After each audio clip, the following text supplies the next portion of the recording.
Good evening, praise Lord. Welcome to this video. இந்த வீடியோவில் வந்து கண்கள் அப்படிங்கிற தலைப்பில் நான் சொல்ல விரும்புகிறேன். 1 ராஜாக்கள் 14ஆம் அதிகாரத்தில் வந்து எரோபியாம் அந்த ராஜா அவருடைய கதை சொல்லப்பட்டிருக்கு. அவரை வந்து அகியா அப்படின்ற ஒரு தீர்க்கதரிசி தான் வந்து அவரை ராஜா ஆக்கியிருப்பார். இவர் தாவீதினுடைய வம்சம் இல்லை, அதனால் அவரை வந்து ஸ்பெஷலாக அவரை அனாயிண்ட் பண்ணியிருப்பார். அவர் இறுதி காலத்தில் வந்து திரும்பவும் அகியா கிட்ட தன்னுடைய மனைவியை வந்து அனுப்புகிறார். அந்த கதையை தெரிஞ்சிருக்கலாம். அப்போ வந்து 5ஆம் வசனம் பார்த்தீங்கன்னா, அகியாவோ முதிர் வயதானதினால் அவன் கண்கள் மங்கள் அடைந்து பார்க்கக்கூடாதிருந்தான். கர்த்தர் அகியாவினிடத்தில், இதோ எரோபெயாமின் மனைவி வியாதியாயிருக்கிறார், தன் குமாரனுக்காக உன்னை ஒரு விசேஷம் கேட்க வருகிறாள். நீ அவளுக்கு இன்னென்ன பிரகாரமாக சொல்ல வேண்டும்.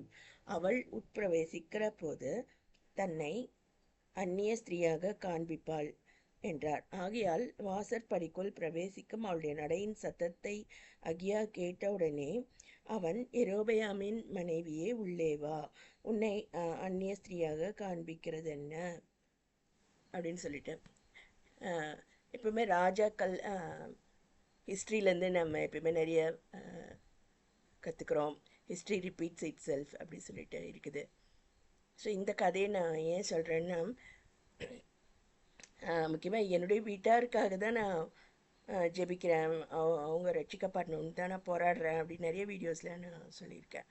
உதாரணத்துக்கு என்னுடைய தாயாரையும் என்னையும் நடத்தினவங்க சிஸ்டர் ராதா அப்படின்னு ஒருத்தங்க, மதுரை சிபிஎம் சர்ச்சை சேர்ந்தவங்க.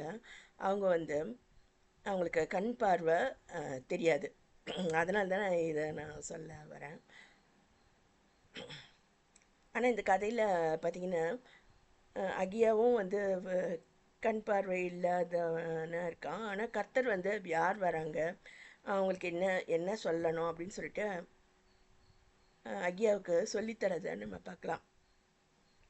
அதுபோல தான் இந்த சிஸ்டர் ராதாவும் வந்து கண்கள் குருடாக இருந்தாலும் அவங்க கர்த்தருடைய சமூகத்தில் அவங்க நிறைய காரியங்களை வெளிப்பாடாக அவங்க பெற்று, அது நம்முடைய பாஸ்ட்டும் அவங்களுக்கு தெரியுது, நம்முடைய ஃப்யூச்சரும் அவங்களுக்கு கர்த்தர் சொல்கிறத நான் நிறைய தடவை நான் பார்த்துருக்கேன். எங்கள் அம்மாவுக்கு அது தெரியுதா என்னன்னு தெரியல. ஏன்னா எங்கள் அம்மா வந்து அவங்க கூட நான் ஜெபிக்க போவேன். ஆனால் எனக்கு அபிஷேகம் வரணுன்ற மாதிரி தான் நான் ஜெபிப்பேன். எதையும் இந்த ஃப்யூச்சரில் என்ன ஆக போகுது அப்படிலாம் நான் கேட்கவே மாட்டேன். ஆனால் அவங்க வந்து கேட்டுக்கிறாங்க எப்படியோ. அதே போல் சிஸ்டர் ராதாவுக்கு ஒன்றுமே தெரியாதுன்னு கூட நினைக்கிறாங்க அவங்க. என்னுடைய தாத்தா வந்து என்னை ரொம்ப செல்லமாக வச்சுப்பார். என்னை அடித்தா திட்டுவார் அவங்கள. அதனால் என்ன பண்ணுறாங்கன்னா வந்து மாமா வீட்டில் எடுத்துன்னு போய் நல்லா அடிச்சிருவாங்க. உதாரணத்துக்கு அதான் மருதாணி வைக்கிறதோ இல்லை அந்த மாதிரி காரியங்கள் செஞ்சால் அடி வெளுத்துருவாங்க. அதேமாதிரி கர்த்தர் என்மை பிறக்கிற அந்த வசனத்தை மனப்பாடமாக சொல்லு அப்படின்னு சொல்லிட்டு அடி வெளுத்துருவாங்க. அவங்க மட்டும் இல்லை, அவங்க சொந்தக்காரங்க அம்மா எல்லோரும் கூட சேர்ந்து வெளுப்பாங்க என்ன. அதனால் வந்து நான் என்ன சொல்கிறேன்னா, இதை வந்து நான் வீட்டில் போய் நான் சொல்லுவேன், தாத்தா கிட்ட மற்ற சித்தப்பா கிட்டலாம் நான் சொல்லுவேன். அதனால் அவங்களுக்கு தெரியாமல் போகாது இல்லையா. ஸோ இது நிறைய தேவனுடைய அத்தியட்சர்களுக்கே இது பிரத்யட்சமாகாத விஷயம் அப்படின்னு சொல்லிட்டு எங்கள் வீட்டில் சொல்லுவாங்க. அது என்னென்னா, அந்த எதுவுமே நமக்கு மறைவிடங்கள், கர்த்தருக்கு மறைவான ஒரு காரியங்கள் இல்லை. வெளியாக்கப்படாத மறைப்பொருளும் இல்லை. அந்தரங்கமான விஷயம் கர்த்தருக்கு மறைவான எதுவுமே இல்லை அப்படின்னு சொல்லிட்டு நிறைய இடத்துல வேதாமம் சொல்லுது.